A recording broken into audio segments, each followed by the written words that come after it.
So Delphine, so nice to meet you. Why don't you first tell us a bit about your background and your role at F1 Academy? So I'm Delphine Biscaye. I'm the head of race operations here in F1 Academy. I come from engineering. I'm actually a mechanical engineer in France. Okay. Got my mechanical engineering degree, started as an engineer in F1. I worked for Williams F1 in the design office for a couple of years. Then I moved on to project management and moved to Monaco, worked for Venturi for 13 years total, like a long time. Did some project management, did some land speed record program, some fun stuff. And Formula E for 8 years. I was team manager in Formula E.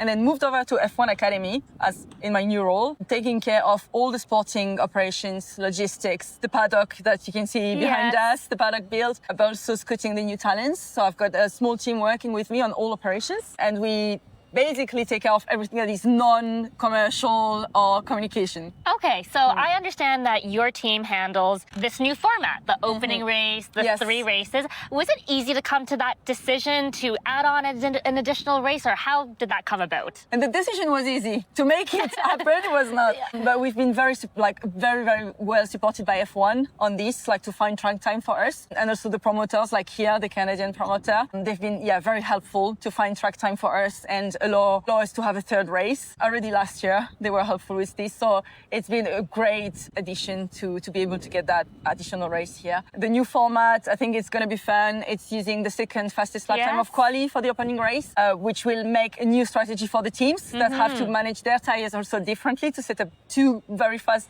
times. So I think we'll see some new strategies also, which is, it's always good to improve. And then we still have the reverse grid with the top 8 and the future race on Sundays. And also in 2026, F1 Academy now has all 100% sustainable fuel. Was there any changes that need to happen to the cars to make that? So we're trying to follow what they're doing in F2, F3, and F1. Yes, so we had to change part of the line, the fuel tank, and also make some tests on the engines. We're actually ramping up. So we're still 55, we've got 70 and 100%. So it's still ramping up. But yes, we're making development to be able to follow this. So you mentioned that you're in charge of logistics, and we're standing here in front of this beautiful paddock. Is F1 Academy logistics the same or similar to F1 with the cubes and how all that works? Yes. So the similarities is the freight management. So yes, when we arrive, so everything fits into, each team's got 4 boxes, let's say. So they've got 1 car box per car. So they've got 3 cars, so 3 car boxes. And then they've got the 1 cube, which is track shack, we call it track shack, where they've got all their equipment in, and the small little box that they've got and rims. So they all have the same freight allocation. The freight is managed by DHL, so they take it from one location and bring it to the next in collaboration with F1 Cargo. And then when they arrive here after custom clearance and everything, and then the teams access their freight. They will empty all the boxes, DHL remove the box, and we put in storage area, and then they bring it back at the end. The main difference with F1 is that our paddock is not permanent, so we do have to build the paddock structure and you see behind every time, Structure also is different per race as well. Yes, so depending on the space we're given, like the footprint allocation we get, that depends on the tracks, the circuits really. Some places will have more space than others because you have space. Here in Montreal, everything is very tight, so there is not much space, so it's very condensed paddock. But as you see, it's still plenty of space for the cars and but that will depend. So some places will be like this where all the cars are aligned, like you've got the 18 garages. Some places will have face-to-face. Some places will do nearly a U shape.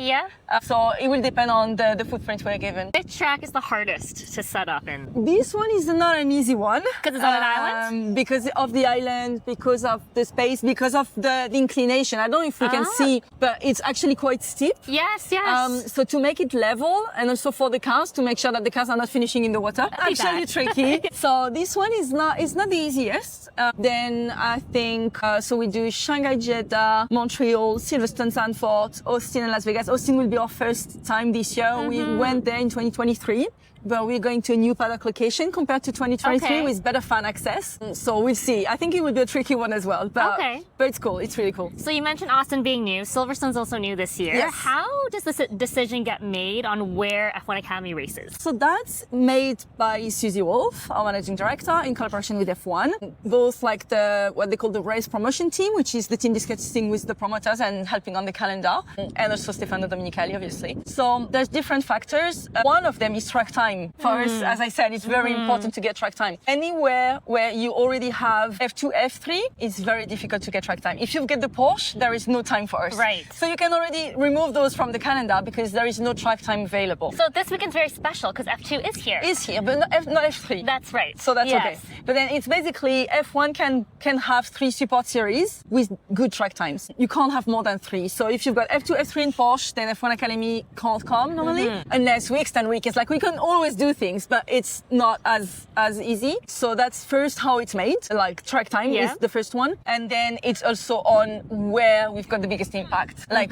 today we know that the US, both as a market for F1 and for the fans and for the community, but also for like women in sports, is a great addition. Yes. So North America is not just the US, but like here in Montreal, that's where we had, I think, the biggest fan numbers last year. Like the paddock was full. It was crazy. Yeah. So this is also something that they take into account, is where we can have an impact on the local community, like Saudi and Shanghai. That's putting role models, like creating role models, attracting a new fan base, but also new drivers, like showing women that you can do engineering, you can do motorsport. So I think where you can have an impact and then where you've got your biggest fan base is also very important for us. I love that. One question about the reverse grid. So that format is super fun. Yes. Do you think that F1 should also do that in their sprint?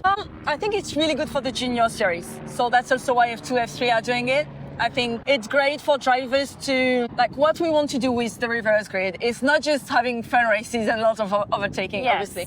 It's also to give the drivers that are usually coming from, so for us it's top 8, but like if you go to F3, it's top 12. So those drivers that are always very close to the points, like midfield, you know, to give them an opportunity to start at the front and to learn also what it is that driving from the front, leading, being like, being a leader, managing the gas, managing your time, managing your tires and everything. So you're training them also by doing this, which you don't really have to do in F1, right? So it's really good for junior categories. It's really good to, as a training, as a boost in confidence as well, because when you know that you will start on the front row, you know, like for the drivers to be able to, and then to get more chance to go on the podium. Then you do one podium, but even if it's a reverse grid, it boosts, your confidence and then your performance eventually. So I think it's really good for junior categories. Different goals. Yes, I would say. So last question. We are here, Montreal, big race this weekend. What is your prediction of who is going to score the most points? I don't know, very difficult. It's a very difficult question because,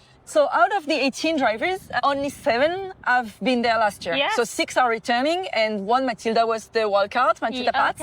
So 7 have driven, which means that for 11 of those, it's the first time. You can't test here. It's like, you know, it's not a permanent track.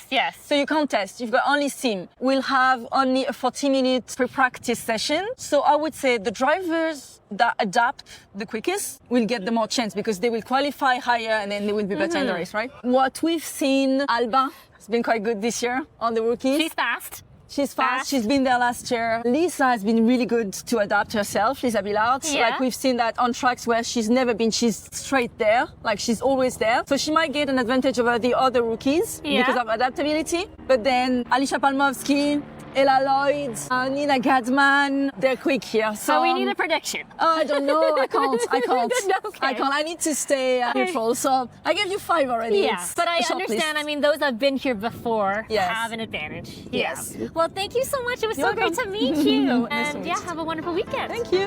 Thank you.